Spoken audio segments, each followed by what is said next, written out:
storytelling marathon with a reminder of that anecdote about Divine Mother.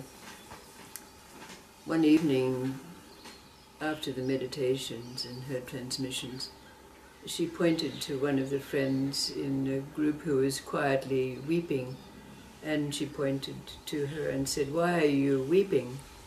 And the friend said, "I'm overflowing with compassion for the state of the world." Divine Mother pointed at her and said, "Compassion is of the ego." And then a few minutes later, she pointed to someone else in the group who told a little anecdote about their personal life. And Divine Mother pointed at her and said, "The trouble with you is you don't have compassion."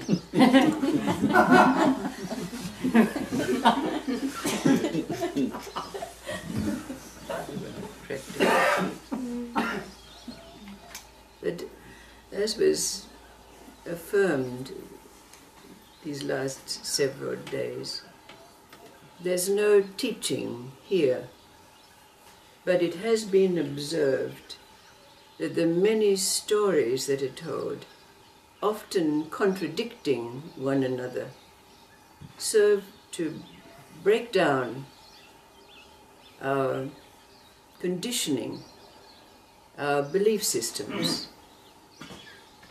to allow whatever arises to arise from our own knowing. So you could ask, what's behind this? That's what we were speaking about yesterday. And it's about that story of Mullah Nasruddin. You remember, there was a seeker after truth who heard about the great mystic Nasruddin. So he set out to make the very arduous journey to find him.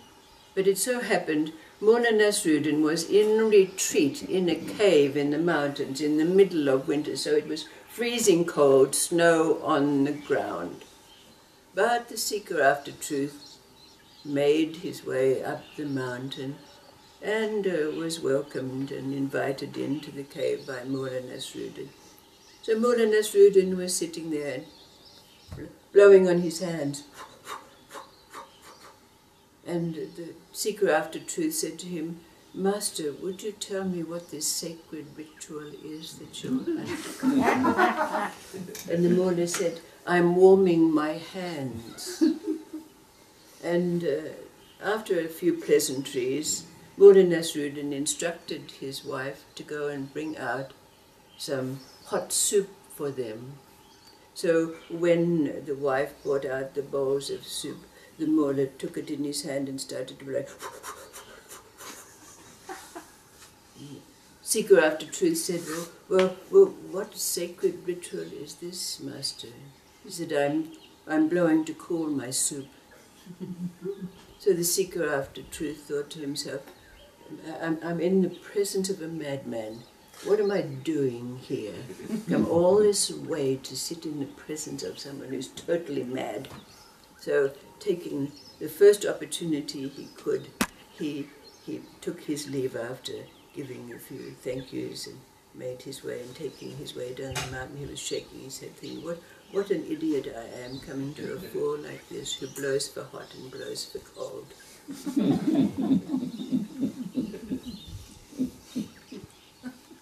So we could ask ourselves then, what is behind even this? And it allows the opportunity to continue from the story that was told on Sunday. And so it's one of those contradictory stories. Remembering that the story on Sunday was about the rebel who kicked the stone image of Shiva.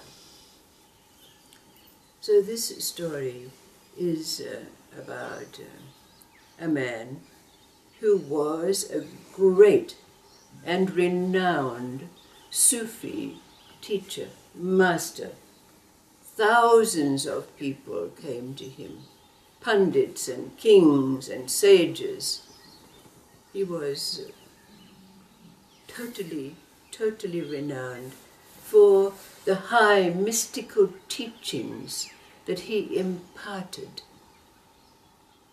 showing everyone, demonstrating to everyone that the God with form and the God without form were one and the same. He was greatly revered. But then one day he stood up in front of his followers and he said, I have been inspired to go and worship Kali in the temple of the goddess Kali. But everyone was totally shocked. Here, their great master, who was teaching the highest truths, going to worship a stone image, Kali, the goddess Kali, a stone. So they all left him. They all abandoned him, except one young man who said, Master, I will follow you. So the young man followed him, and the master said to him, go back. All of these people may be right, and I may be wrong. But the young man insisted on following his teacher. So they came to the temple of Mother Kali, and when they went inside, the master, in front of this stone image, was overwhelmed and fell down in humility and obedience in front of this image. Now, the young man watching this could only think to himself, how is this? My master, who had taught all of these great mystical truths, now in ecstasy in front of a stone image. But he did not leave. And when the master came out of his ecstasy, he turned to the young man and he said, why did you stay?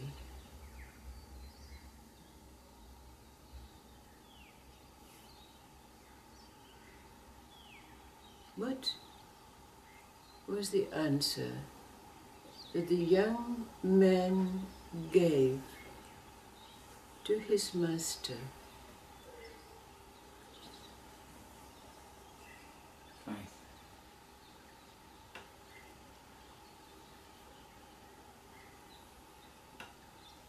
What was the answer that the young man gave to his master?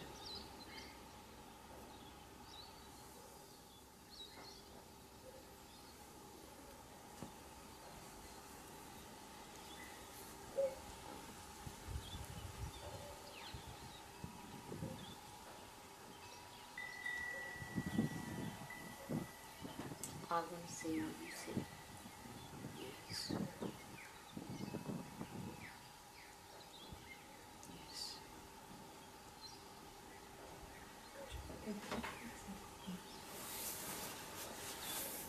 I want to see. I want to see what you see.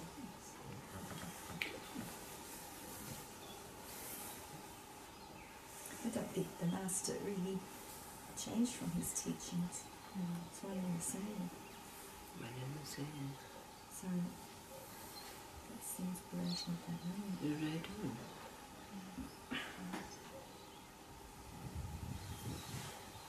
Well, he had faith in his master, and he had faith that he should be non-judgmental and just follow and see what happens, so he could learn. Absolutely. Because the answer. ecstasy of his master experiencing the ecstasy.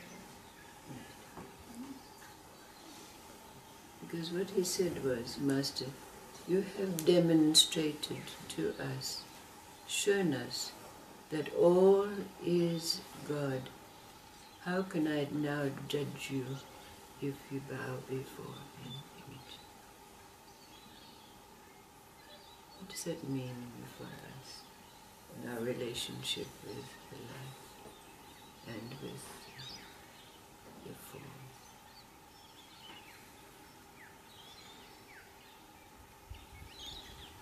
Trust and acceptance. What happens when our conditioning, our beliefs have been stripped away from us? What has happened for you? We don't have that judgment. We don't have that. We don't judge whatever they're doing. They're just doing it. And we'll love them anyway.